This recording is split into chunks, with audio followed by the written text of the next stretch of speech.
You ever wonder what a sheriff's department really does all day? I mean, we see the crazy stuff on TV, but what's the day-to-day grind actually look like? Well, today we're going to get a really rare, unfiltered look.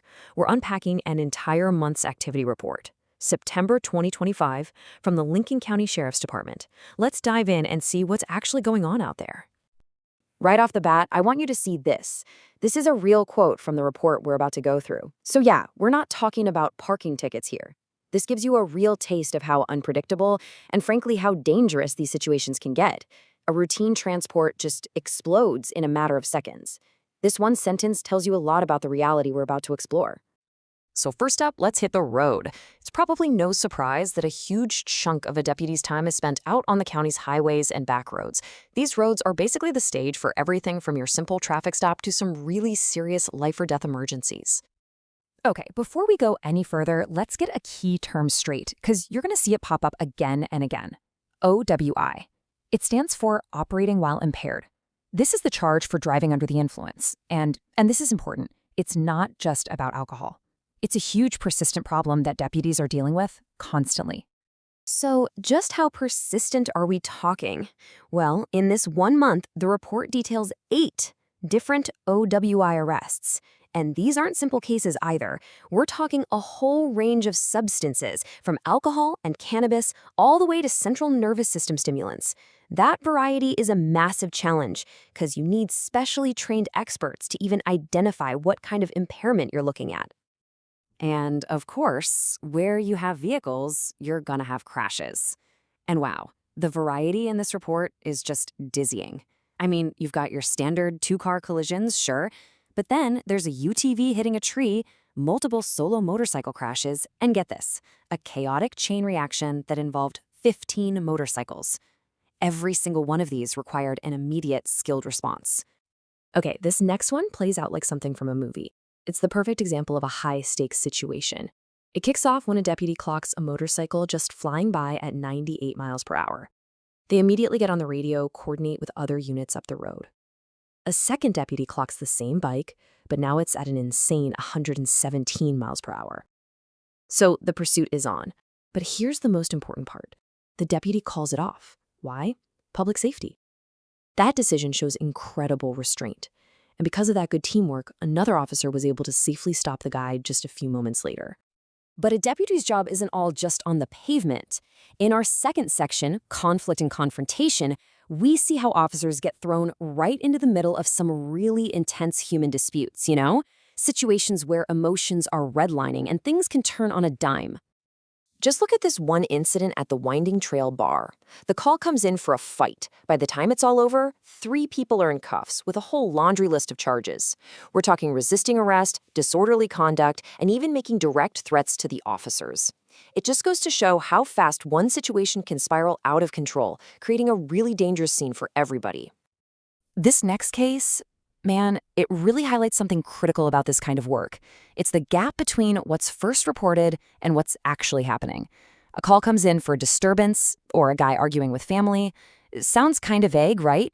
But what the deputies found was way more serious.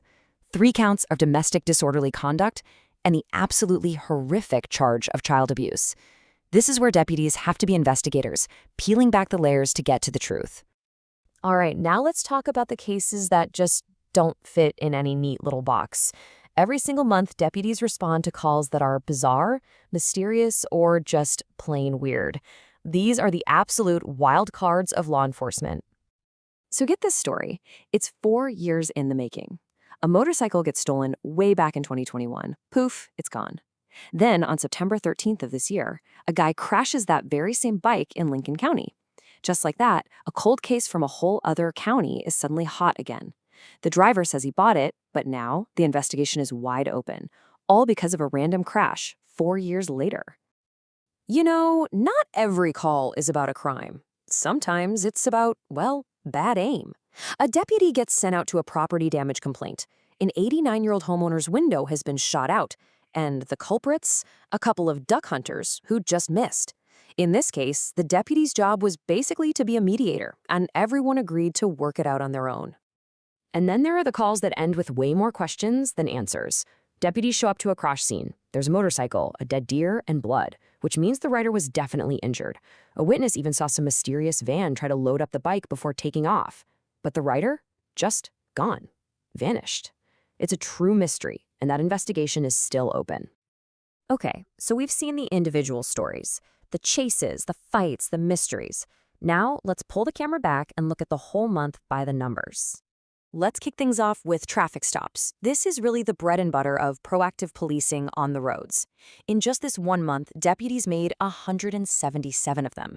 Now stop and think about that for a second. That averages out to nearly 6 stops every single day. Each one of those is an interaction, a chance to enforce the law, and a potential encounter with something much, much bigger.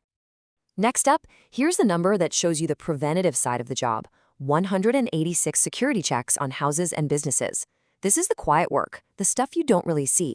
It's about being a visible presence to stop crime before it happens, making sure things are locked up and secure, giving people peace of mind while they're away or asleep.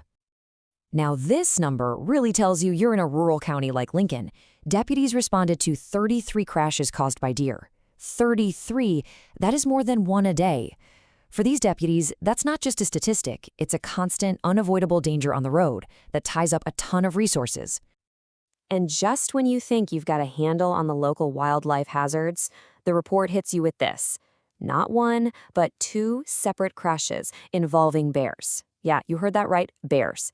The number's small, sure, but it's a pretty startling reminder of the truly wild environment these deputies are working in every single day. That's a challenge you're not going to find in the city. So when you see these numbers all laid out in a chart, the picture becomes really clear, doesn't it? The 2 biggest bars, security checks and traffic stops, that's the daily, proactive work of law enforcement.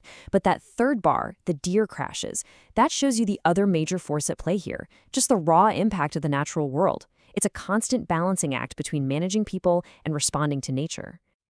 So, after seeing all this, the chases, the fights, the weird mysteries, and the hard numbers, it all comes down to this. This was just 27 days of activity in one single rural American county. It kind of makes you wonder, doesn't it? What are the stories, what are the numbers being generated on the roads and in the neighborhoods right where you live?